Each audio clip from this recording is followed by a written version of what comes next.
Hi community of awesome, I'm Ava J and this is Bookish Pixie. So Beyond the Red is publishing 2 weeks from today, which is really soon. And since I'm thinking about books and publishing things, I thought it might be fun to talk about some misconceptions about writers and getting published. So without further ado, here are 5 myths about being an author. First, getting published means you're gonna be rich. I've already done a vlog on author earnings that goes into why this isn't true that I'll link to below, but yeah, this isn't true. When you get a book published, you may or may not get a whole lot of money out of it. You might get a lot, and that would be awesome, but it's kind of a toss-up, and honestly, writers can't depend on it because most of the time, that's not how it works. Many writers have to write many books before they can make a living just on their writing, let alone a comfortable living on their writing. So yeah, don't expect publication to give you instant success and riches. 2, writing kidlit is easy. When I say kidlit, I mean young adult, middle grade, picture books, anything written for kids. There's a common belief, both amongst readers and writers, that writing books for kids is somehow less important and not as difficult as writing books for adults. I could rage about this forever, but yeah, this isn't true at all. There's a lot that goes into understanding the nuances of the category that you're writing in, whether that's adult, new adult, young adult, middle grade, picture book, whatever. But to make a long story short, writing a book is difficult regardless of the category you're writing in, so let's stop being snobby. 3, writing a book is easy. So this is related to the last myth, but oftentimes when writers say that they are novelists, the answer they get back is,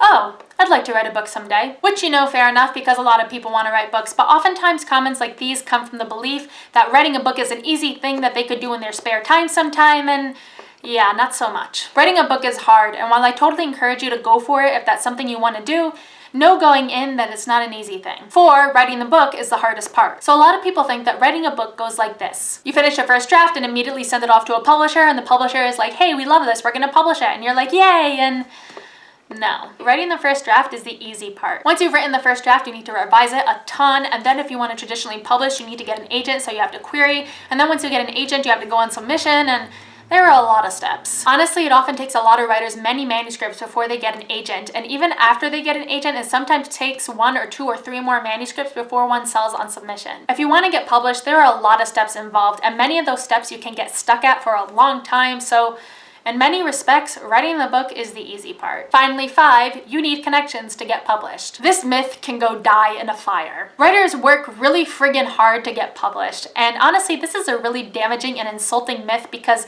it basically says that the only reason anyone gets published is because they had a connection. And this is not true at all. Like most writers, I had never spoken to or met my agent before she offered representation. There are tons of writers who get picked up through cold querying and have never had any interactions with that agent before ever. They get picked up because of the merit of their writing, and that's it. And the same goes for getting published. Most of the time, authors have never met the editor or spoken to the editor or had any interactions whatsoever with the editor before hearing that the publisher wants to publish their book. People who get published because they worked really hard, and that's it. And who knows? If you keep writing and keep working at it, you could be next. So that's all I got for today. If you liked what you saw, don't forget to subscribe and comment, and I'll see you guys next week.